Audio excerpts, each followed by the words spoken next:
Hola, ¿cómo están? Soy Karim Saba junto a David Araneda desde Finlandia en una edición especial de Power Metal, el podcast live, esta edición de día jueves que normalmente no trabajamos o trabajamos nuestra vida normal, pero que vamos en vivo porque tenemos un invitado espectaculares.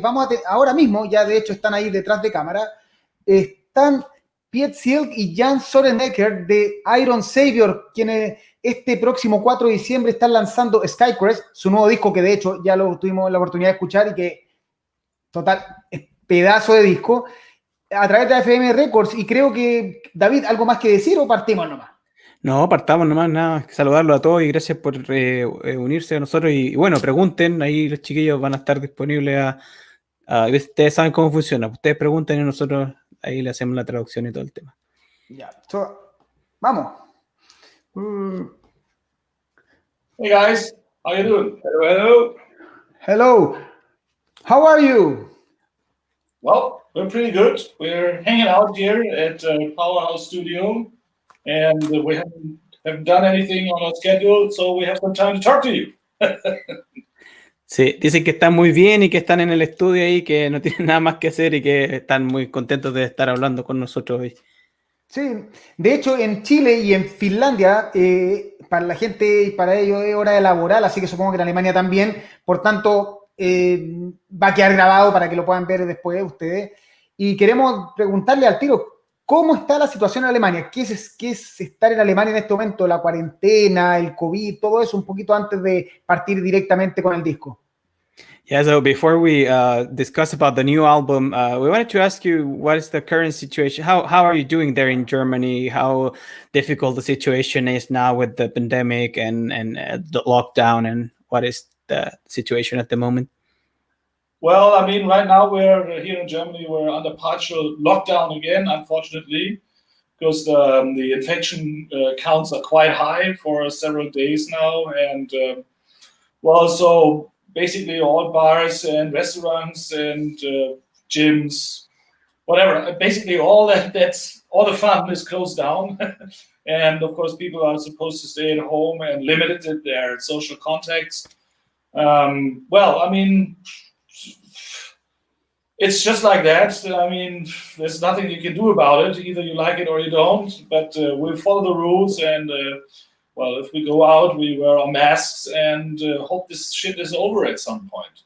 And meanwhile, we're doing nice interviews, working here in the studio on new projects, and well, see how things are going. Bueno, nos cuentan que ahora en Alemania la situación ha empeorado un poco, así que se han aumentado las restricciones para estar en lugares públicos, bares, restaurantes, están cerrados, gimnasios, por ejemplo. Y bueno, que no tienen nada más que hacer, que tienen que seguir las reglas y que esperan que esto ya se pase y que puedan volver a la normalidad. Bueno, como en todos lados, está más o menos lo mismo. Oye, y antes de seguir, tenemos algunas personas conectadas. Tenemos a Herrera Scott, que nos manda, hola cabros, ¿cómo están? Saludos de Valparaíso. Ángel Avaroa, día laboral, pero imposible no estar presente. Y Jaime Morales, long live to Iron Savior, the best band. Yeah, well, of course. Correct. So people are saying hi and they're joining, even if it's a working day, but we really wanted to have you guys on our podcast. Paola Turunen también nos manda saludos. Oye, nosotros ya escuchamos el disco, yo lo he escuchado ya como 3 veces y la verdad que me gustó totalmente. Creo que es una progresión de lo que hicieron en Kill or Be Killed.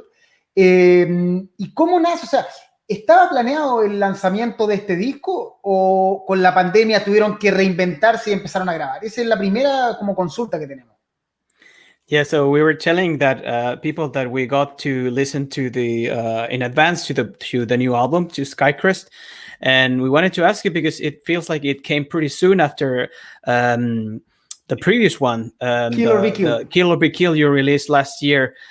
So were you planning to release an album so soon after, or were the circumstances what led to that?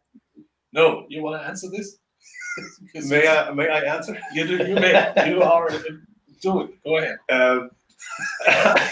It happened because this man Yeah, just misjudged the time schedule, so we were 1 year early. I forgot. Actually, I totally forgot that Kill or Get Killed was out in 2019. In my mind, it was 2018. I thought, oh well, okay, 2.5 years. It's about time to put that thing out now. And then I realized, holy shit, it was 19, not 18. So we're a year ahead of our time. But obviously, it's not a bad thing to do this like this.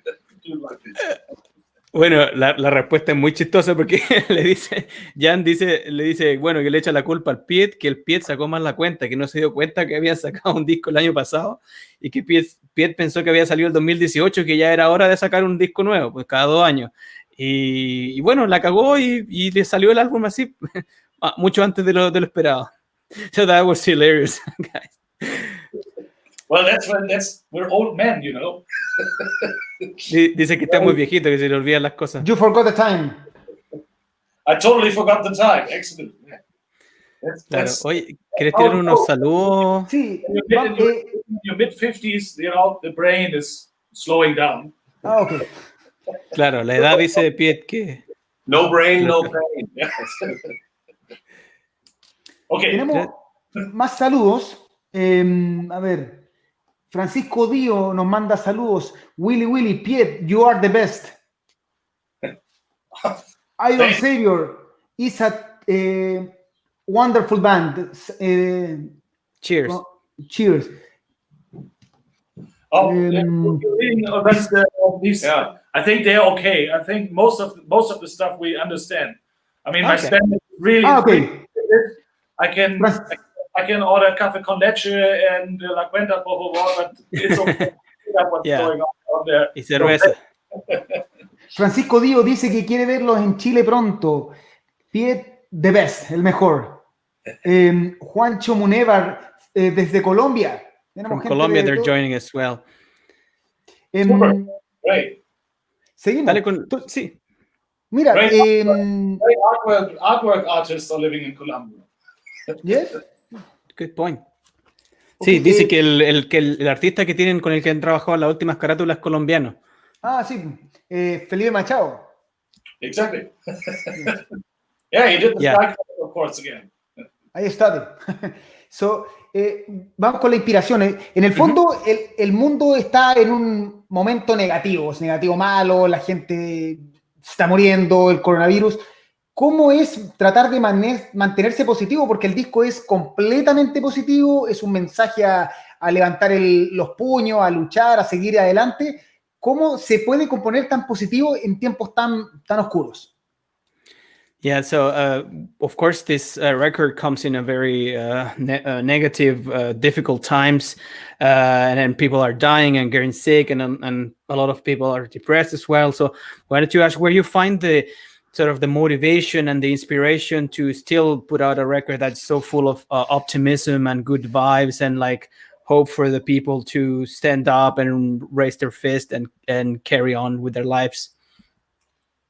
Well, I mean, basically, all in all, I am a basically positive person. So, and well, the songwriting started pretty much right after the Kill or Get Killed album was done. I started songwriting right after it, and I had a couple of songs ready before Corona. Then, of course, Corona hit in the first time, and we were going to lockdown here in Germany as well in March and April. And even though I had a lot of time for songwriting or studio work, I basically didn't do anything because I was in a very good mood, obviously, and I didn't want this bad vibes, you know, to have any impact or any part of an Iron Savior album, because Iron Savior is supposed to be positive and uplifting. That's how Iron Savior is in my books. And when my mood started to improve in May, when the weather was getting better and the Corona situation was calming down a bit, then I started writing off the songs for the new album. And this way I avoided to have any bad feelings. And also, I mean, we'll talk about this guy. We had some really bad news in the beginning of the year. And also about this time, it was getting to a point where everything would be good again, you know. And this definitely was uplifting and gave me quite a boost with all the stuff here. And that's probably one of the main reasons why Skycrest turned out to be the way it is. And it was very important for me to have this album out in this year, in 2020, because of this Corona shit. For myself, I needed something really positive to happen this year. Absolutely. Yeah. Sí, bueno, Piet nos cuenta que él, por definición, es una persona muy positiva y que él ya había comenzado con el proceso de composición de las nuevas canciones antes de que empezara Corona, pero luego bueno, llegó la pandemia, luego Jan se enfermó, o el diagnóstico de Jan, entonces ahí en ese periodo Piet no quiso seguir trabajando, escribiendo, porque no quería que las cosas negativas influyeran en el fondo su ánimo y la forma de escribir las canciones, porque para él siempre es importante traer un mensaje positivo y no quería dejar que esas malas vibras como que empañaran el resultado. Y luego, cuando las cosas empezaron a mejorar un poco alrededor de mayo y mejores noticias con respecto al pronóstico de Jan, entonces ahí ya empezó como a inspirarse y tuvo la motivación, y de hecho para él fue muy importante sacar el disco este año porque quería que algo bueno pasara este año y quería también mandar vibras positivas y bueno, salvar un poco toda la mierda que hemos vivido este año. Bueno, hablando del mismo tema, Jan pasó de un cáncer, o sea, tener cáncer no es nada fácil, y lo bueno es que por lo que entiendo y por los exámenes está bien, se recuperó. ¿Cómo fue para él recibir esta bomba de positividad? Porque sí, claro, que vengan y digan, oye, ¿estáis bien? Ya, compongamos cosas positivas. No sé, ¿a él lo afectó? ¿Fue fácil? O si él siente que también aportó dentro de como mejorarse físicamente, aportó también mejorar mentalmente para ayudar en el disco. So the next question is for Jan. Like we were telling a little bit that, well, we have also shared the news when it was made public that you had cancer, and then when you were given that you were free of cancer with treatments, and we want to ask you how the process was for you, and how did you experience that personally? How did that affect the work of the band, and that did it have any impact on the new album from the point of view of the stages you went through, stuff like that? Definitely yes, and especially because when you find out that a very close friend is helping you through this hard time, and that means a lot and has a big impact on the whole thing with the band and friendship.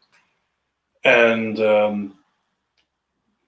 talking about the bass playing, I wanted to get it done as good as possible because it could have been the last album record I ever play on. So I want to leave a good impression. Good impression. Yeah, exactly. Yeah.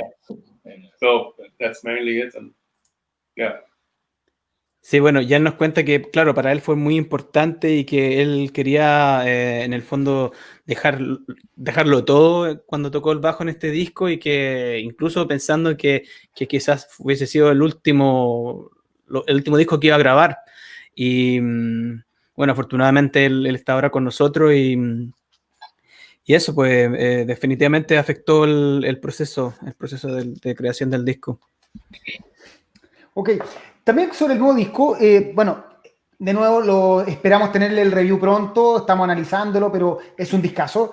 Tienen que esperar hasta el 4 de diciembre, por AFM Records se lanza. Y mira, de las canciones, a mí me quedó There Can Be Only One, claramente inspirada en Highlander, pero ¿cuáles son sus canciones favoritas del disco? No sé si los singles, todo, pero ¿cuál es la canción que digan, esta es la canción de Skycrest, así como la que va a durar por siempre? Mm-hmm. So Karim, because we listened to the album already, so Karim saying that he really enjoyed it, and he's inviting people to stay that it's gonna come in December, early December. So he said that he really liked, for example, There Can Be Only One, and he was wondering if it's inspired by Highlander. But he also wanted to ask about your favorite your favorite songs in the new album, those that you think are gonna work very well live in the set list when you go back on the road? Well, yes, of course. I mean, there can be only one. Of course, it's Highlander. I mean, it's one of my favorite movies, and I never used it in the lyric before. So yeah, it was about time. And so yeah, I think that's a cool song as well. For the new live set, we're definitely going to play the title track, Skycrest. We're going to play Our Time Has Come. Soul Eater will be on the list. I think Raise the Flag of Metal definitely will be on the list as well. And Ode to the Brave is something that we want to do, but I'm not quite sure if there's enough space in the set, because for every song we pick from this album, another one has to go, because we cannot play for 3 hours, and there's lots of other stuff that we have to play on an Iron Savior show event, and therefore I think if we put in 5 songs from the new album, it's definitely quite a bit. Bueno, sí, nos cuenta que con respecto a la pregunta que hizo Karim sobre There Can Be Only One, obviamente es una referencia a Highlander y que es una de sus películas favoritas y que, bueno, por fin tuvo la oportunidad de ocuparla como esta frase. Y con respecto a las canciones que más les gustan, las canciones que van a probablemente incorporar en el show en vivo, bueno, nos explican que no pueden ser todas, obviamente, porque si no, eso significa sacar canciones antiguas y obviamente el show no se puede alargar más, pero piensa que unas 5, por ejemplo, partiendo por Skycrest, que es la que le da el nombre al disco. También mencionaba Soul Eater, que es la que más me gustó a mí, así que sería bueno verlo. Y hay otras por ahí también, Raise the Flag y Ode to the Brave. Están viendo ahí, analizando cuáles van a meter, porque obviamente tienen que hacerle espacio en el setlist. Oye, una pregunta que salió es ¿cómo lo hacen para componer tanto? Porque en el fondo estaba mirando la lista.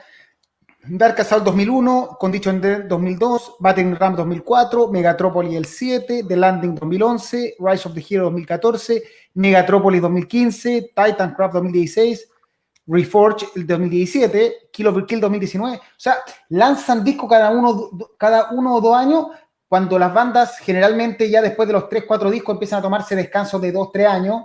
¿Cómo se mantienen esa capacidad de ir renovándose y lanzando discos, y todos discos que están de la medio para arriba? O sea, no hay ningún disco que uno pudiera decir que Iron Savior se cae, es lo que yo creo.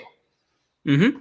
So Karim is also like, we were checking at your discography and seeing a little bit the years where you have released the albums, and except for a short period of time, you've been releasing albums pretty much every other year or almost like 2 consecutive years, like in this case. So we were wondering, because you're quite a mature band already, and many bands start like slowing down and releasing records a lot more seldom, and where's your secret to be so prolific and to get so many ideas and keep making music that is not like fillers? It's not like that you're releasing shitty albums, but it's like they're so good and so consistent. I don't know, to be honest. I'm just, as long as I have good ideas, I think I enjoy making albums, well, I mean, you just named it. In the history of Iron Savior, there's really no bad or filler album in our discography, and this is something I'm quite proud of. And this comes from the fact that I am myself really the worst criticism of Iron Savior ever. And my standards here, that something passes as good or bearable or okay for Iron Savior, are really top notch. And as long as I'm able to fulfill my own standards, I think it's okay to keep on writing songs and keep on doing Iron Savior. I mean, Iron Savior is, in a way, of course, a very consistent band, and of course, one can say that we found, so to speak, our formula that works for Iron Savior. I think after 25 years of existence, that is okay to have a formula. And of course, we don't experiment with Iron Savior too much. Iron Savior is something people who buy an Iron Savior, who are fans of the band, can buy an Iron Savior album blind. And it's going to be good, and it's going to be pleasing for them. And I don't want to change this. If I would have a desire to do something else, besides Iron Savior, then I probably would do something again like I did with Seventh Circus, where I can spin off totally or do things, whatever, you know. And but with Iron Savior, we have a certain style, we have certain trademarks, and we have a certain way of doing things. And we just keep on doing it as long as people like it, and as long as records like Skycrest or Kill or Get Killed are the result of this, I'm okay with that. Sí, bueno, primero Piet nos dice que él no sabe cuál es el secreto, pero lo que él piensa es que él disfruta mucho de hacer estos álbumes y que está de acuerdo con nosotros, que siente que no ha hecho un álbum malo y que esto también puede relacionarse con el hecho de que él es muy crítico de su propia música. Entonces, como que pasar por el filtro del mismo hace que la calidad de los discos sea como tan consistente. Y que, bueno, y otra cosa que dice que es importante es que los fanáticos de Iron Savior saben lo que pueden esperar de un nuevo disco, y que ellos no van a estar experimentando y metiendo como cosas nuevas para decepcionar a los fans, y que tú puedes comprar un disco de Iron Savior como fanático a ciegas, sin saber, sin ni siquiera escucharlo, porque sabes que va a tener una calidad y que va a ser lo que tú esperas, porque ellos tienen su propio estilo y que no quiere cambiar. Y lo otro es que dice que si cuando él quiere experimentar, él hace otros proyectos y hace otras bandas, entonces como que Iron Savior no lo quiere tocar. Bueno. Oye, tengo unos mensajes de Francisco Salamanca. I still remember the very first time I listened to Dark Assault. What a great album. Every time I had the chance to fly, I play Solar Wings. I'm hyped. Byron Simino dice, Farewell and Goodbye, one of the most epic songs and what then generates the most energy and emotion when listening to it. Megatropolis is epic. Déjalo que está hablando. And sci-fi films. Yeah, of course. I mean, I'm a big sci-fi fan, and totally agree on Megatropolis. After the remix, I really like the album now, totally. I wasn't so happy with it in the previous original version, but now that I had the chance to remix it, it was really great. Coming back to Solar Wings, of course. Solar Wings, we have something in mind with you. Yeah, maybe we play it live again, and no, we don't play it live again. We do it for the Reforged. For the Reforged Part 2, which will come, the next record we have in mind. Yeah, exactly. And since it's a track that Kai originally was performing on vocals, and obviously Kai's not with Iron Savior anymore since actually 2000. And as you found out on Skycrest, listening to the ballad, this guy has a pretty good voice as well. We are thinking of giving the lead vocals of this Solar Winds version to this guy over there, which I think should work pretty nice. And we sometimes did it in the past as well, but it's fun anyway. It's a great song. I love it. Yeah, of course. Usually we don't play it because without Kai it makes no sense.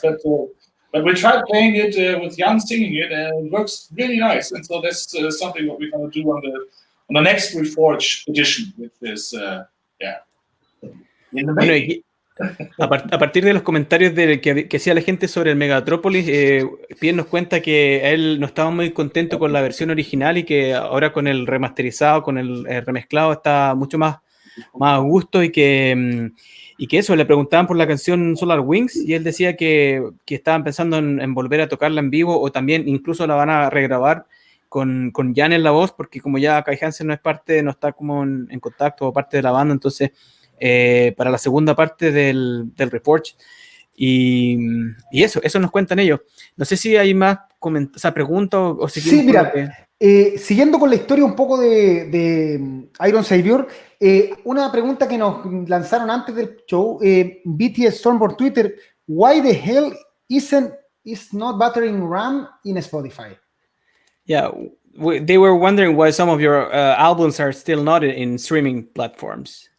Yeah, good question. The answer is that all the previous album, now that I'm signed with AFM, no problem. All AFM products belong to AFM, and therefore we can do with all these albums whatever we want to. This starts with Megatropolis. all previous albums, including Battering Ram, were owned by Noise Records, then later on by Sanctuary Records, and then Sanctuary Records sold it to major companies. And well, I mean, the rights for Battering Ram are probably in the drawer of some product manager in some major company, and they don't do anything about it. I mean, at least they reissued digitally the debut album, and I think I found Unification album, but Condition Red. So but it's ridiculous, and that exactly is the reason why we are doing the reforged editions, because we want people to be able to listen to all our old catalog, and we want to have control about it. And since we do not own the rights of the original recordings, we cannot do anything with them, but we can simply re-record them, and that's what we do. Yeah, because we know the rights of the song. We own the rights of the song, and that's why we can. Yeah, we own the rights of the song, but not the rights of the original recording. That is something different. Yeah. And that means our Battering Ram is not on any digital platform. Claro, nos explican que esto se debe al hecho de que, bueno, ahora ellos están con AFM, el sello, y todos los trabajos que han hecho con AFM están disponibles obviamente en Spotify y en todas las plataformas, pero bueno, y del catálogo más como antiguo estaba al principio con Noise Records, después estaban con Century, y ¿cómo se llama esto? Y como un ejemplo, Battering Ram, que debe solamente porque la compañía que tiene los derechos de las grabaciones originales no las tiene ahí, no, sin hacer nada, lo están metidas en un cajón y nadie quiere hacer nada con ese material, y que ellos tienen el derecho a grabar las canciones de nuevo, y por eso han hecho estas versiones de Reforged, y nos estaba contando que viene la segunda edición, y que... porque en el fondo eso es como lo que les da la oportunidad a la gente de poder escuchar esas canciones en formato digital. Eso. Mira, estaba haciendo la pregunta a la gente de cuál es tu disco favorito de Iron Savior, y tenemos algunas respuestas. For me, Rise of the Hero, it's amazing and a great album. Yeah, I agree. Why did it take so long in creating Iron Savior? Mm-hmm. Why did it take so long? Yeah. Well, probably the question means, why did I start late? That's, I think. Well, I mean, at the beginning of my career, of course, I started off with Kai, in the pre-Halloween era, and Kai and I were playing together as teenagers, and then I left. I think at that point we were called Iron Fist, and Kai started off with Halloween, and that was totally okay for me because I didn't see myself becoming a musician at all. After a couple of years, I started working as a sound engineer and producer, and was very happy with that for a couple of years. But then I more and more had the feeling that I have to try this, music or being a musician thing at least once in life.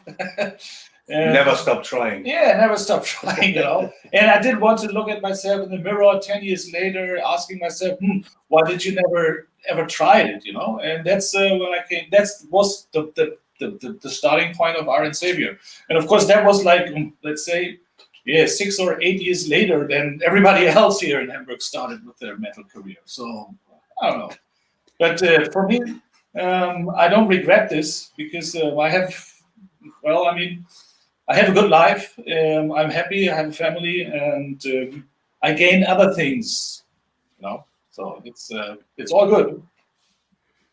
Bueno, la pregunta original era ¿por qué se tardó tanto en comenzar con Iron Savior? Porque obviamente todos sabemos que él comenzó trabajando con Kai Hansen a principios de los 80 y bueno, después Kai formó Halloween, y ahí Piet no estuvo involucrado directamente en la música propiamente tal como músico, pero empezó su carrera como ingeniero de sonido y como productor, y ya sabemos que él estuvo involucrado discos de Gamma Ray y Blind Guardian, por ejemplo, y luego él dice que no se arrepiente, que en el fondo él ganó otras cosas, pudo tener su familia, se siente feliz, y que quizás empezó unos años después que el resto, pero que él ha logrado lo que quería. Oye, y siguiendo con esto, ya que él habló de su historia con Hello, o sea, con Halloween, todo, yo quiero preguntarle directamente si él piensa que se considera un padre del power metal como concepto. Porque yo defiendo eso, yo creo que del power metal dentro de los padres fundadores, por decirlo así, está Kai Hansen, Michael Weikart y Piet Sielck para mí. Entonces, si él lo siente así o no, piensa que no hay... Yeah, so Karim has a very personal question, something that he's been probably wondering about for 20 years or so, that he wanted to ask you if you consider yourself as one of the godfathers of power metal, like whatever. I know that in Germany maybe you call it spiel metal or heavy metal, but like what we consider to be power metal, and he puts you in the top three most important figures with Kai Hansen and Michael Weikart. So like he wanted to ask you if you agree with that. What is your influence, or what is your place in the power metal royalty? Well, I'd say Godfather might be a little bit too much. I would be okay with being called a pioneer of power metal. That is more fitting for me. And yes, I mean, in a way, I do agree on this because, of course, what we started became public with Halloween. Of course, that was and all these early noise bands, you know.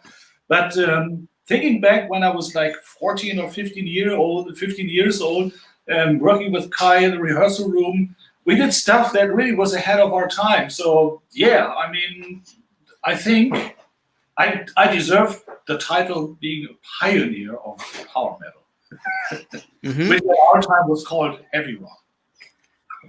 Sí, bueno, él dice que a lo mejor la palabra así como padrino de los padres es como un poquito mucho, pero sí lo que está de acuerdo es que se puede tomar el crédito de ser uno de los pioneros del power metal, porque él decía que lo que él hacía a sus 14, 15 años con Kai Hansen estaba totalmente adelantado a su tiempo. Nosotros sabemos que eso ellos empezaron muy jóvenes, a finales de los 70 incluso, con Gentry, y entonces eso sí, se considera un pionero. So people agree with that. Yeah, this guy at this point, when I was doing power metal already, which wasn't called power metal, of course, at this time, this guy was doing only hard rock, you know. Midra, ever heard of Midra? No, band you should check out. It's your first band actually. Yeah, I mean the first professional band with a record deal. Yeah, it was good stuff. We've been with Phonogram Records in 86, 87 or so. Bueno, nos cuenta... Totally hard rock stuff. You know, curly hair. Bueno, nos dice que mientras él hacía power metal o el proto power metal al principio de los 80, dice que Jan tocaba hard rock medio glamero con el pelo así con rulo permanente y todo eso. Wow. Oye, y hablando de Jan, más que preguntarle por Masterplan, porque eso no va al caso, él estuvo en Chile con Masterplan el 2003 tocando, creo que con Gamma Ray fue de banda soporte, ahí tengo la duda. Sí. Pero, ¿qué recuerda de Chile? Me interesa, no de Masterplan, ¿qué recuerda él de Chile? ¿Se acuerda algo? ¿No le gustó? ¿Lo pasó bien? ¿Lo trataron bien? ¿Tomó vino? Lo que sea. Yeah, so this question is for Jan, and we know that you came with Masterplan back in the day in 2003, and we were talking just before the show that to make sure that it was the same guy because he looked a bit different after it was so many years ago, and those two shows I remember with Gamma Ray, and I was in both actually, and. Karim wanted to ask you, what was your experience? Because like Piet hasn't been to Chile or play in Chile. So what kind of memories you have from the country, like the food, the people, did you like it or not? The shows, the wine? No, I think I can answer this. He didn't like the wine. He hated the people. No, especially no. To be honest, serious about you, bastard. It was overwhelming. It was for me the first time in Chile, and we were in Santiago, and it was overwhelming welcome by the audience, and it was incredible. It warmed my heart. Really fantastic. Food fantastic. The wine I don't remember. I was drunk. No, the wine is also very good. Beautiful country, beautiful people, and I really enjoyed being there for a moment. Sí, bueno, todo comienza la respuesta con que Piet dice que él va a responder por Jan y dice que, bueno, que le gustó mucho el vino, pero que odió a la gente, pero después Jan le dijo que no, que lo estaba hueveando y que no, él tiene muy buenos recuerdos de la bienvenida de la gente, la recibida que tuvieron, la comida, que no se acuerda mucho el vino porque estaba muy, muy borracho y que muy buenos recuerdos y como impresionante para él esa primera visita a Chile. Veamos qué más tenemos, algunas preguntas también de la gente.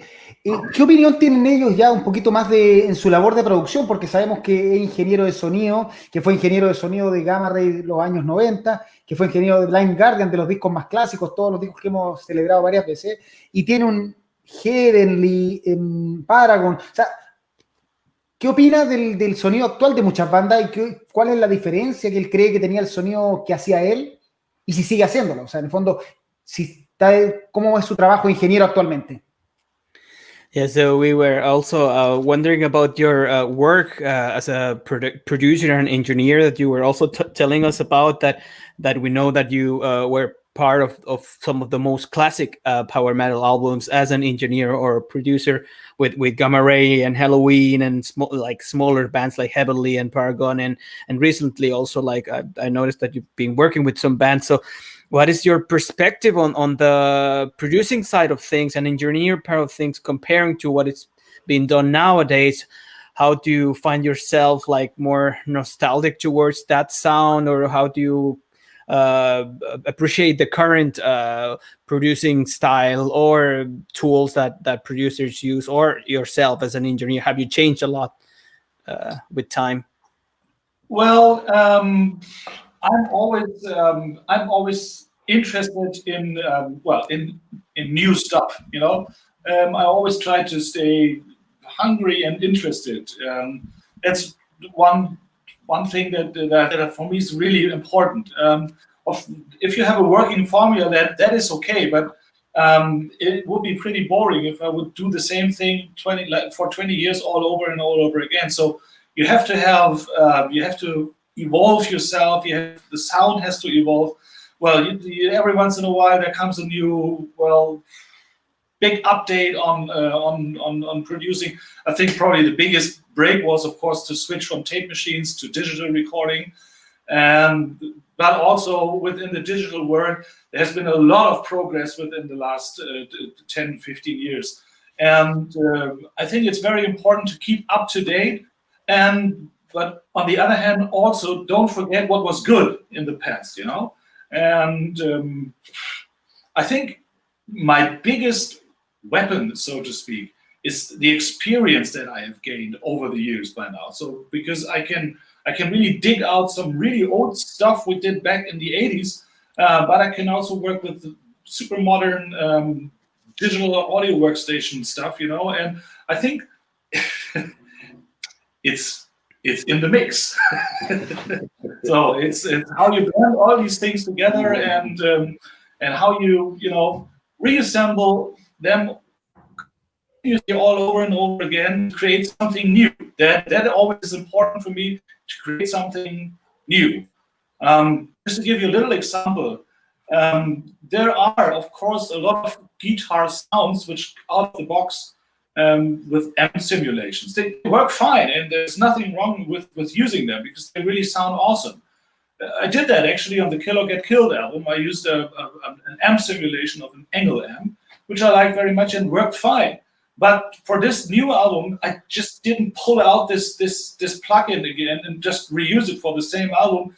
No, even though the sound might not be too much of a difference now, but it's done completely different because I wanted to do something new. And I bought a new preamp. I've worked with a microphone instead of amp simulation again, and all that kind of stuff. And maybe next time I work with a simulation again or with something else. You never know, you know. But this is something that is, for me, a very important way of working, to always keep being interested in what is new, and reassemble the parts and bits and pieces to new stuff like this.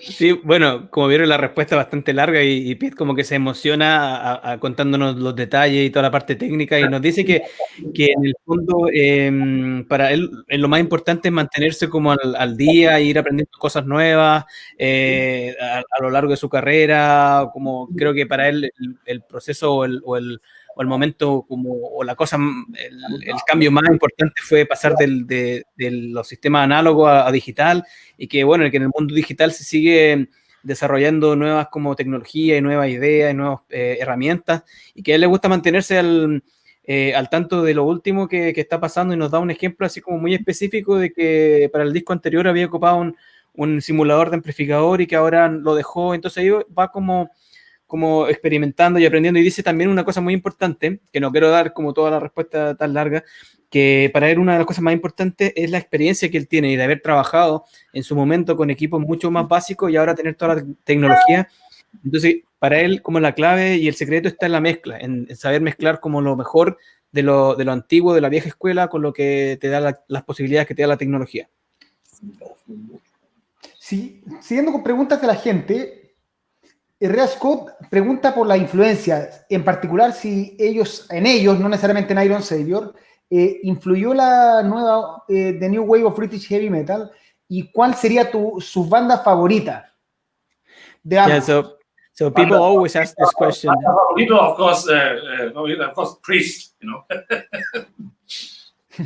Para Piet sería Judas Priest. What about Jan? If I have to make a choice between Priest and Maiden, it always will be Priest. There's nothing wrong with Maiden, but Priest is metal, and Maiden is cool. It's definitely cool, but it's too much do.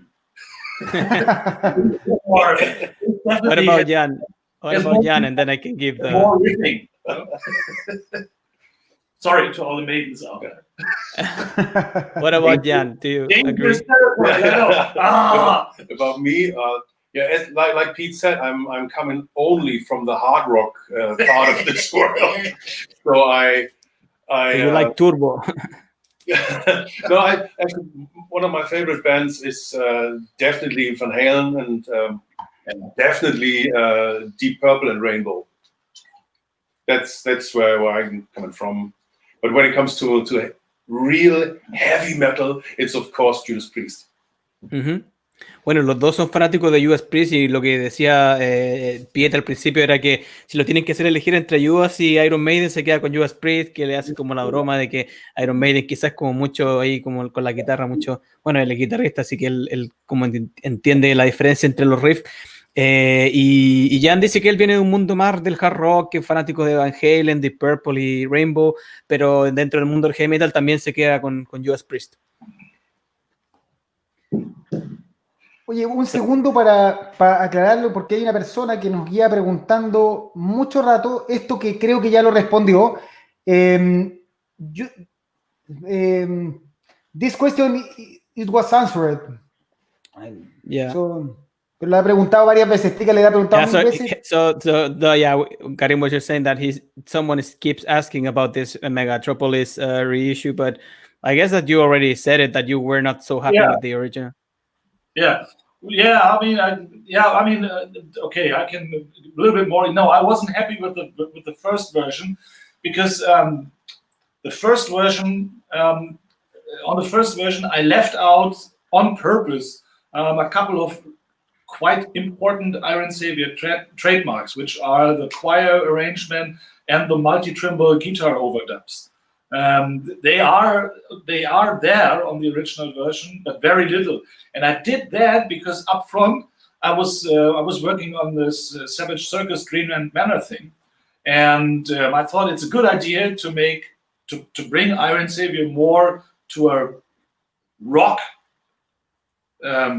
attitude, to make hard rock. No, not hard rock. to make Savage Circus and Iron Savior more distinguishable. And but a couple of years later, I didn't think that this was a very good idea, to be honest. And a couple of years, I think it was 3 or 4 years ago, when AFM, my record company, called me and said, "Hey, Pete, we're out of copies from Megatropolis, and we have to reprint now." And I said, "Wait a minute, if you're going to do this, I have something in mind." And so I was offered the chance so I grabbed the chance to right the wrongs and bring on all the stuff that was missing on Megatropolis. And of course, I then also remixed the album. And I think the way Megatropolis is now, the 2.0 version, is really much more Iron Savior. I can understand that people really like the first version as well. It wasn't bad at all, but I think 2.0 really rocks more. Bueno, sí, nos aclara en detalle su perspectiva con respecto a cómo fue el proceso del Megatrópolis, que la primera versión él siente que él dejó de lado como elementos clave de lo que hace un disco de Iron Savior. Por ejemplo, los arreglos corales y los overdubs de guitarra, ese tipo de cosas, como que sintió que se había ido una dirección muy, muy rock, y que, eso explica que tiene que ver con el contexto de lo que él estaba haciendo en esos momentos con Savage Circus, por ejemplo, y él sintió que tenía, una vez que ya estuvo con su discográfica nueva, sentía como que tenía con el paso del tiempo, sintió como la necesidad de arreglar lo que él estaba como disconforme, y que él está como mucho más feliz con la versión 2.0. Oye, ya que estamos en la historia de Iron Savior, quiero preguntarles, porque también han preguntado, ¿cuál es su disco favorito de ambos, de Iron Savior? ¿Y por qué? O sea, en fondo eso. Más que la típica respuesta, mi disco favorito, el que viene, todo, ¿cuál creen que el disco así como que a él le trae más sensaciones de que ahí está logrado el 100%? Yeah, so Karim is wondering if you have a favorite Iron Savior album that is something that you feel like represents the band like best, or what you. Well, honestly, Skycrest. I think Skycrest is the best album we have been doing so far. Mm-hmm. And really, my opinion, it's better than the debut. It's better than the Unification. And it's even better than the Landing, and it's better than the Condition Red, and which are the real classic Iron Savior stuff. But I think what Skycrest is, I really don't, honestly I don't know why Skycrest is the way it is, and why it turned out to be for my taste, such a great album. But I think you start listening to this album, it grabs you by the balls, and it does not releases you until the last note is over. And this is something you cannot plan. It just happens, every once in a while. And I think it happened with Skycrest. And maybe in 10 years, if you ask me, I'm wrong. But I'm quite sure that at this point, I can say, and I have never said this before about an album. I always say that at the moment, I like the new album best, but this is different today. I think Skycrest definitely is the best stuff we ever did with Iron Savior. Uh-huh. Bueno, Piet nos dice que para él, sinceramente, Skycrest es lo mejor que han hecho, y que está convencido de eso, que por el momento que le encuentra mejor que Unification, mejor que The Landing, mejor que Condition Red, y que Iron Savior, el debut, que aunque él sabe que esos son como los discos más clásicos, él le tiene mucha fe al disco nuevo y dice que es un disco que te agarra por las pelotas y que no te deja tranquilo, y que, no está seguro si es que va a pensar lo mismo en el futuro, pero por el momento cree que es como lo mejor que ha hecho. Oye, dile que voy a tirar algunas preguntas de la gente antes de ir cerrando. Preguntas muy así, muy al azar, y partimos con Juancho Munévar de Colombia. ¿Qué ocurrió con Thomas Knack? ¿Por qué salió de la banda? Pero explícale que va a tirar preguntas sin conexión. Yeah, so now just to close a little bit to wrap up the episode, because we're getting close to an hour, that some like questions from the fans that could be very specific. I told you before we started that they could touch some points that they are interested in. You can answer quickly if you want, or not answer. So what happened to? I didn't get it. What's the question about? What happened to Thomas Knack? Why he left the band? Simply family reasons. Thomas has kids, and he wants to take care of his kids and his family, and that's I think to leave a band, that's the best reason you can have, because it's a decision that comes from the heart, and he didn't leave in trouble or argue things. So we are still friends. Yeah. And also, I mean, he's also involved in a lot of obligation, because Thomas, well, he lives completely on drumming, and he started working for a couple of musical productions here in Hamburg a couple of years ago.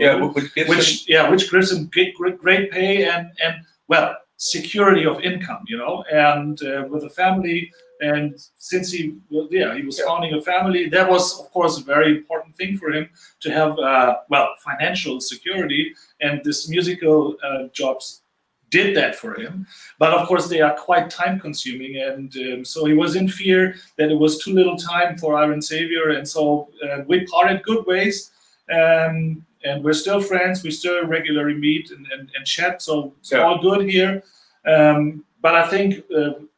and with Patrick, we found a very great replacement for Thomas. Yeah, absolutely, Patrick. He was really an awesome drummer. Yeah. And so, everybody's happy with the situation. And of course, we look back with a big smile on all those awesome years we had together with Thomas. Yeah, definitely.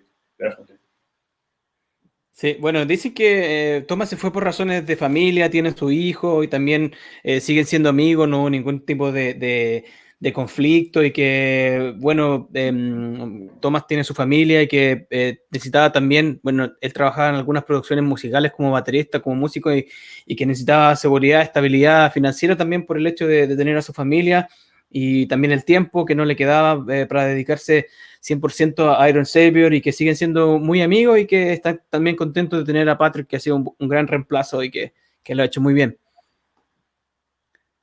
Another question from the people about Gentry. Something to say about Gentry?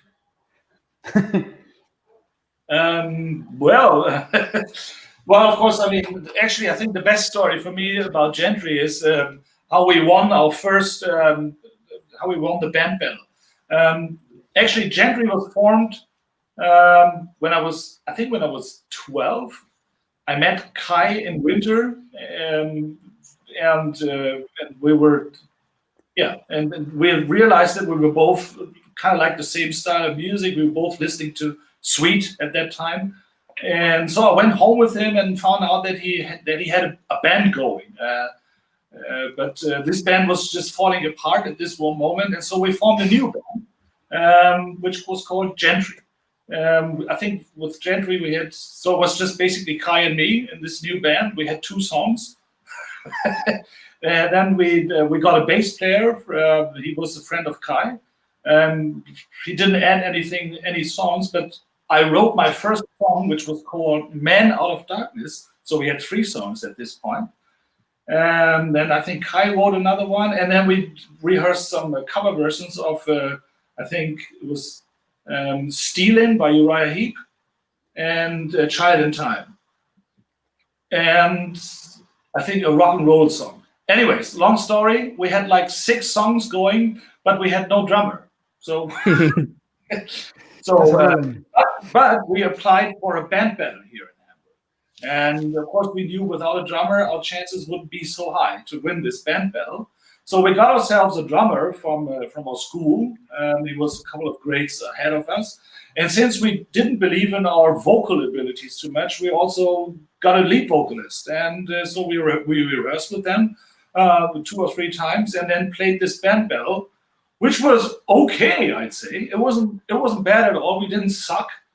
But the reason why we won this band battle was that my mother invited all our friends over to the band battle, and of course they all and drove everybody there. So we were like with 20 people, and my mother brought a huge pack of potato chips with her. And so in the end, my friends were dealing with the audience, exchanging potato chips against votes, And so in the end, we actually won this band battle. We bought all the votes with potato chips. You corrupted the audience. Yeah, and we won the band battle. We were in the news, in the papers, and that of course was the starting point for me as I think 13-year-old teenager. And that was the point where I was totally sure that rockstar is my profession in the future. Bueno, sí, Piet nos cuenta que, bueno, él cuando empezó la banda que entre con Kai, ella tenía 12 años y participaron en una competencia de banda en Hamburgo y que, bueno, al principio eran solamente ellos dos, no tenían ningún otro miembro en la banda y que tenían 2 canciones que eran de Kai y luego él hizo una que era Mount Out of Darkness y después consiguieron un bajista, tocaban un par de covers también de Uriah Heep, de Purple y luego tenían 6 canciones con los covers porque Kai hizo otra, pero no tenían bateristas ni tampoco confiaban en sus habilidades de cantar, entonces consiguieron un baterista y un vocalista y se presentaron y dice que para la competencia su mamá invitó a todos sus amigos y como que sobornó a toda la gente con papas fritas, andaban repartiendo, cambiando eso por votos y que por eso ganaron y que aparecieron en los diarios y que sintió que su futuro, su destino era ser como una estrella de rock. Oye, vamos en 56 minutos y ya estamos como llegando al tiempo, pero queremos terminar con la clásica pregunta, o sea, en el fondo, y muchos han preguntado si hay algún plan, obviamente, entendiendo que estamos en tiempos de COVID, si se soluciona todo, hay plan de girar y si la gira incluiría, ojalá, Sudamérica, porque yo soy fan de Iron Savior de toda la vida y todavía lo estoy esperando ver, y hay muchos como yo que estamos dando vueltas, flotando, esperando el día. Yeah, so of course we're getting close to the hour and we don't want to take more of your time if you have stuff to do. So this classic question, and it's even like more difficult in the current times because of probably you don't know the answer, but a lot of people are asking when is Iron Savior coming to Chile finally, and Karim says that he's been waiting for that his whole life and he's still wondering when it will be the day. Will he have to come to Germany to see you guys or what? Well, of course, I mean, it's the South America and especially Chile is definitely on our to-do list, to believe us. But so far, it just didn't work out for one reason ever. It's quite expensive to fly over, yeah. It's not easy to find a promoter who is willing to take the risk, because of course it is a financial risk if you bring an entire band with all the transatlantic flights, the ground transportation, the hotels and stuff. Organizing the back line and that of course is a lot of money, that you have to invest up front, and we hope. Of course, we still hope that we're going to find somebody who's willing to do so. We are not so expensive, actually. And you can find our price list on Facebook. Yeah, and our fee is okay. So we would be willing to do that. And of course, we would love to come and play for you in Chile. That would be awesome. Absolutely. So people click on your website if they can hire you to play at their birthday or like at their wedding or something like that. I'm sure it would be like. But something that I have to mention, on the 9th of January next year, we're going to play an online concert. You can check out our Facebook page, where you find the source where you can buy your online ticket. And for only €5, you can enjoy an entire evening with your friends at home in front of the TV, watching Iron Savior live. Okay. Yeah, so is there gonna be also like people there, and then it's gonna be streamed? Yeah, it's gonna be. It will be. Yeah, it's a live stream, and it will be not only somebody holding up an iPhone and streaming this to. No, it's going to be really professional with really state-of-the-art servers and high definition picture, and also very decent production. So yeah, we're looking forward to that, and invite everybody here to do so and come along and buy this ticket. There might be another one coming up even earlier, previous to that. It is quite possible that we're gonna have. That is in the making. It's not confirmed yet, but the plan is to actually have also a worldwide Iron Savior streaming concert on the 9th of December, actually. So only a couple days after the release. And if this is going to happen, of course, we will communicate this through our channels. But PowerMetal. Have that in mind, and I think it's going to be cool. I mean, it's going to be weird to play without audience, but I mean, this works, so why shouldn't a concert work as well? And we promise to rehearse. Bueno, la primera respuesta con respecto a eso de que cuando los vamos a tener en Chile, obviamente es una pregunta muy difícil porque ellos obviamente tienen todas las ganas de ir, pero no depende de ellos, o sea, depende de los productores, de los promotores que puedan hacer la inversión y tomar el riesgo de traerlo a Chile, de pagar por todo lo que tiene que ver con organizar un show. Todos sabemos más o menos de lo que se trata eso, pero ellos están listos y es cosa de que se haga las gestiones solamente, así que ahí para todos los productores que pueden estar escuchando, promotores, para que sepan. Y lo que nos dice, sí, lo que nos adelanta, así como primicia incluso, es que van a estar haciendo un concierto en streaming el 9 de enero del próximo año, que ese ya está como confirmado y que pueden comprar el ticket a través de internet y que cuesta unos 5 euros, que son como 5.000 pesos chilenos, y que lo van a poder ver y dicen que van a estar con súper buena calidad en la imagen y el sonido.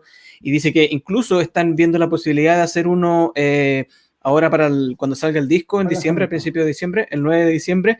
Y bueno, nosotros en PowerMetal.cl vamos a estar compartiéndole los enlaces para que estén al tanto de la fecha y de cómo comprar el ticket. Así que ahí estaremos promocionando el show y viéndolo claramente. Oye, el último mensaje es para que se entienda. Byron Simino is telling the people that we'll collect some money. Yeah, to bring you. Yes. And Angel Martin, your mama, Piet. Your mom is responsible for the birth of PowerMetal. Absolutely, yeah. The mother of PowerMetal. Yes. The grandmother. The grandmother of PowerMetal. Grandmother of PowerMetal. In a way, that's true. She was always supporting us, especially Kai and me, definitely. Yes, she's the grandma of PowerMetal. Diles que un mensaje para cerrar para la gente, Yeah, micrófono abierto, que digan lo que quieran. Yeah, guys. She loves that title, I'm sure. yeah. Just tell her that she got like named that from your Chilean fans. So guys, like we're really happy to have you here, and we really thank you for your time and for your good humor, and like that you were really open and asked all the questions that we had. So thank you so much, and we just want to leave you the last moments to send a message to your fans in Chile and tell them about Skycrest and the upcoming projects of Iron Savior. From my side, one thing, Skycrest is going to be released on my birthday, the 4th of December. So if you want to make a present for me and for us, buy the record. Yeah. So that being said, Skycrest is supposed to be out in stores on December 4th, on this guy's birthday. And I mean, we have, what to say? I mean, we do the music not only to make money. Of course, making money is not wrong. We take the money. If you want to give it to us, okay, we won't refuse it. But the main reason why we're doing this here is because we love music, and we really want to do this and we want to please ourselves, actually, in having this done. And all the fans out there, also the people in Chile, we thank you very much that you make this possible for us, because without your support, we could do albums, but nobody would care. I mean, it's you that you're a big part why Iron Savior is Iron Savior as well. And for that, we do thank you. Yeah. Well, very, very, very much. So, hope to see you soon somewhere, at least in these streaming concerts, or maybe when this COVID shit is over, also live. That would be, of course, the best. And so far, you would have to live with Skycrest only. Bueno, y lo primero que responden cuando les preguntamos porque nos inviten a escuchar Skycrest y que nos cuenten, bueno, que le manden un mensaje a los fanáticos que están escuchando, dice Jan que Skycrest va a ser lanzado el 4 de diciembre, que es justo el día de su cumpleaños, así que si le quieren hacer un regalo a él, que compren el disco. Y bueno, eso es como broma, y después el Piet dice que ellos lo hacen en el fondo por amor a la música y no solamente por el dinero, que en el fondo agradecen el apoyo de los fanáticos y que esperan verlos pronto cuando puedan volver a tocar. Y bueno, mientras no puedan estar en Sudamérica o tocar en vivo, que compren el ticket para ver el show en streaming. Y eso, él agradece a los fanáticos y que sin ellos Iron Savior no sería nada. Así que nada más que decir, así que goodbye Piet, goodbye Jan, thank you for all the questions. Hasta luego. Muchas gracias. Yeah, take care, guys. I can say that in perfect Andalusian style. I can say, trabajo mucho pero gano poco. Yeah, and you're just next to your boss. Okay, oh, no. Right. Sorry, but the next one is already in line. Yeah, see ya. Yeah, take care. Thank you very much, guys. You can check out this guy. I mean, he's going to be here for... No, thank you. I have to hurry now. Yeah, we understand. Thank you so much for being so flexible. Thank you. Well, thank you for having us and promoting our stuff and helping Iron Savior. Awesome. Thank you. Yeah, take care. Good night. Good night. Oye, se pasaron, súper buena onda. Oye, la cagó la entrevista buena, ¿verdad? Le sacamos el jugo, weón, le preguntamos hasta cuando tocó su primer concierto. Yo no sé si tenía alguien claro lo de Gentry, o sea, que nos contara que su mamá sobornó al público con papas fritas para ganar el concurso. O sea, podemos decir que el Power Metal, dentro de la historia que tiene, partió en un festival de metal con una mamá que quería que su niño ganara sobornando al público con papas fritas. O sea, probablemente si ella no hubiera comprado papas fritas, quizás no estaríamos en Power Metal, claro, no existiría. Esta página, esto no existiría. Sí. La cagó. Bueno, ahora nosotros, mira, yo no tengo apuro si la gente quiere seguir, no sé, pues, comentando o diciendo lo que sea, no sé, tú estás apurado, tú estás... No, sí, necesito un segundo para ir al baño, pero... Ya, dale. No, yo me quedo acá, no se preocupen. Bueno, lo que yo sí no puedo mover los comentarios, pues. Oye, me tenéis que... Bueno, Karim me dejó aquí solo, no puedo manejar los comentarios, pero sí los puedo leer, pero no los puedo poner en la pantalla. Así que, bueno, gracias a todos los que se hicieron el tiempo hoy. Bueno, más que nada explicarles que nosotros siempre intentamos hacer las transmisiones los fines de semana, pero obviamente los músicos también son gente de familia, gente que tiene otras actividades, así que me alegro mucho de que se hayan hecho el tiempo un día un día laboral, por la diferencia de hora. Allá en Sudamérica es más complicado, pero me alegro de que hayan estado acompañándonos y que hayan sido tan activos. Y vamos siempre, bueno, a la medida que estas entrevistas en vivo van funcionando bien, los músicos se van a entusiasmar más, así que si ustedes nos siguen apoyando, nosotros vamos a hacer todas las gestiones y vamos a estar siempre buscando a los músicos que estén sacando material nuevo y que tengan algo que contarnos. Y como ven ustedes, ellos son súper abiertos a conversar y responder casi todas las preguntas que... Volví. Eso, pues le estaba diciendo que vamos a estar pensando a quién invitar. Y bueno, y también nos pueden dar ideas. Nosotros, obviamente, eso siempre lo tenemos que gestionar a través de los sellos o con los músicos, pero si se le ocurre a alguien que quieran que hable. Y obviamente agradecer a los mismos de siempre, a Fabián Cancino, que llegó tarde, nos dijo, te entendemos. A Byron, que le metió muchas preguntas. De hecho, creo que él fue el que se le ocurrió, que uno de los que aportó harto a la conversa. Ángel Martín, gracias. Herrera Scott, de nuevo, tremenda entrevista. Felipe Planas, hágale una estatua a su mamá. Sí, yo creo de nuevo que el Power Metal tiene una nueva heroína de la que no conocíamos, que es la mamá de Piet. Así es. Un lujo, invitado. Ahí nos están agradeciendo por dentro, nos mandan saludos los cabros, pero de nuevo, Daniel del Río, se pasaron cabros. Byron Simino estuvo tremendo. Rafael, de nuevo, muy bueno todo. Ya van 3 Venecia, van 4 porque tuvimos primero a Mantícora.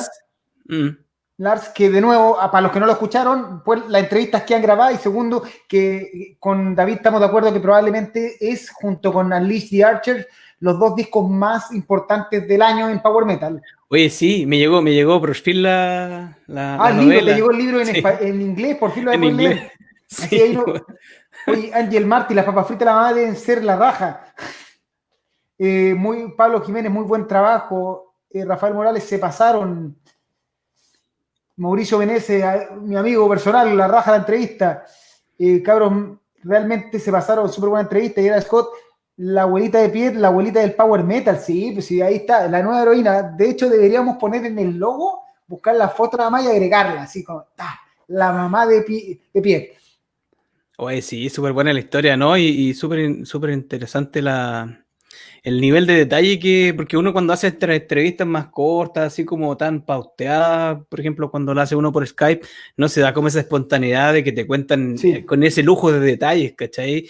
Y además que también fue entretenido tenerlos juntos porque bueno, también se agarraban para el hueveo, entonces me encontré que fue como bastante entretenido. Vamos a ver si otras bandas se animan a juntarse. Mira, de hecho, Juancho Munevar nos agradece la entrevista, este cabro de Colombia, y ojalá consigan a Grave Digger y Primal Fear. Interesante, no hemos preguntado.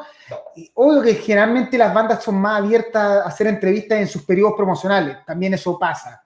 Felipe Plana nos pregunta directamente si tenemos una entrevista con un miembro de Labyrinth. Y sí, hay algo negociado, todavía está en proceso, pero ojo, dentro de lo próximo, yo creo que para diciembre. ¿Cuándo sale el disco sale en enero, ¿cierto? Así que eso también queremos, como decía Karim, juntarla con algo que hay algo de qué hablar. O sea, generalmente los artistas quieren proporcionar sus proyectos nuevos y no quieren hablar solo de las cosas antiguas. Entonces, igual, incluso para las entrevistas no te las van a dar si es que no tienen nada que contar. Byron Simino, que mientras cocinaba veía la entrevista junto con su hijo y que está emocionado que ve. Bueno, no les podemos prometer. Tenemos algo conversado, pero las cosas van sucediendo. Yo tengo conversado por ahí con Nano War of Steel, podríamos tenerlo por ahí, algo entretenido, Labyrinth, y así van a ir surgiendo. Y de nuevo, a todo esto, disculpen si no leímos todas las preguntas porque había que seleccionar y nos dieron 1 hora y teníamos que sacarle el jugo a los entrevistadores. Sí, Labyrinth tiene un nuevo disco, sí, claro. The Absurd Circus, que el primer comentario, así leyendo la página, es que la carátula... Ahora, el single está muy bueno, y todo esto con las máscaras de payaso, yo también me voy a adaptar. También puedo hacer así como el Labyrinth. Oye, así que, bueno, y lo otro que quería, se me había olvidado comentar que, bueno, esto les conté un poco a la gente que lo hicimos día de semana por la disponibilidad de Piet y Jan, pero nosotros vamos con el podcast normal el domingo, porque nosotros igual queremos hablar de los lanzamientos del recuerdo, para que sepan ahí que este fue como un extra, no es como nos reemplaza el capítulo del fin de semana. Y espero que esta vez me haya visto menos cortado que la última vez que estábamos probando el estudio y que ahora logramos cablear todo. Así que vamos mejorando. La idea es hacerlo. Era el router, no era BTR. En el fondo, si uno le mete el cable directo, puede solucionar el problema. A la antigua nomás. Piet Sielck debe ser de los artistas de Power Metal más prolíficos. Gran entrevista. Y Juan Pablo Jiménez, sí, bueno, el video y la canción de Labyrinth están espectaculares. Véanla ahí, también tenemos, creo que subimos la de Immortal Guardian, una banda americana que la revienta en esas. ¿Qué más tenemos? El último de Persuader, que también está a la raja, ese disco lo tengo anotadísimo.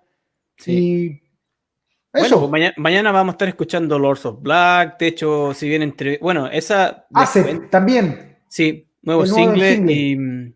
y eso, pues, bueno, por ejemplo, algunas cosas no nos podemos hacer en vivo, pero voy a transcribir la entrevista que hice con Ronnie Romero, se viene mañana lo de Lords of Black, así que muchas cosas pasando todas las semanas. Byron Simino nos recuerda que Heavenly grabó, sí, el tema Virus nuevamente. Mira, yo también entendí eso, que Heavenly estaba trabajando en algo, pero la verdad, Heavenly saca disco, a diferencia de Iron Zero, por ejemplo, saca disco casi tarde, mal y nunca, son todos muy buenos, pero no sabemos. Juan Pablo Jiménez, hay harta banda Power Metal, no sé si Power Metal y Heavy Metal, y sobre todo más que Estados Unidos, yo diría que es Estados Unidos con Canadá. El Power Metal es más canadiense, por decirlo así, y el Heavy Metal más corte clásico está en Estados Unidos. Y nos dice si podemos entrevistar a Marius Danielsen. Cuando salga tercero, cuando venga el tercer disco, sí, ¿no? Lo lanza ahora, que tiene como invitado a todo el mundo. O sea, yo creo que nunca he visto un disco con una lista de invitados tan impresionante. Sí. Paladin, Eternal Champion, Visigoth, que es lo que yo me refiero. Paladin es más power metal, pero Eternal Champion y Visigoth son más heavy metal de corte clásico. Y nos preguntan si ponemos música durante los podcasts. La verdad no lo hemos intentado, pero el problema está que si subimos el video con música y nos salta el copyright, automáticamente perdemos la grabación. Va a quedar subida, pero va a quedar esto en silencio. Entonces, ante eso preferimos ni siquiera arriesgarnos. Porque en verdad, grabar una hora de video para que quede una hora de mudo y seamos mimos, no me parece. No sé, no, y además que también no nos van a entender, o sea, yo creo que se generaría como un nivel de ruido tan... Y con entrevistados, yo creo que no. O sea, para nosotros igual es difícil estar como concentrado en estar traduciendo y todo el tema y meterle música de fondo, yo creo que ya sería como mucho. Y aparte que tampoco no tenemos los derechos. El tema claro, del derecho. Si al final eso es lo que más complica. Piensen que lo que nos dijo Iron Savior, que Battering Ram, ellos no tienen los derechos para publicar las canciones a ese nivel. Unas canciones que ellos grabaron todo y tienen que regrabarlas para poder publicarlas, porque si no el disco está muerto. Bueno, Simino sí, mañana saca el nuevo disco Lords of Black, que tiene a Ronnie Romero, que se fue y volvió y no estuvo nunca fuera, y que invitaron a Diego Valdés, que llegó y nunca cantó. Sí, ahí les voy a contar toda la historia en la entrevista. Ya le saqué también todo lo que pasó. Ya, pues, yo creo que estamos, ¿no? Sí, estamos. Y nos vemos el domingo entonces, ¿no? Sí, pues el domingo estaremos a la misma hora de siempre, que es las 3 de Chile. Eso, así que esto fue PowerMetal.cl, el podcast live, edición especial, conversando con Iron Savior, donde descubrimos que la verdadera madre del Power Metal es la mamá Piet Sielck, que sobornó al público con papa frita, y gracias a eso, Kai y Piet lograron triunfar, y son lo que son, y nosotros existimos. Gracias. Buenas tardes.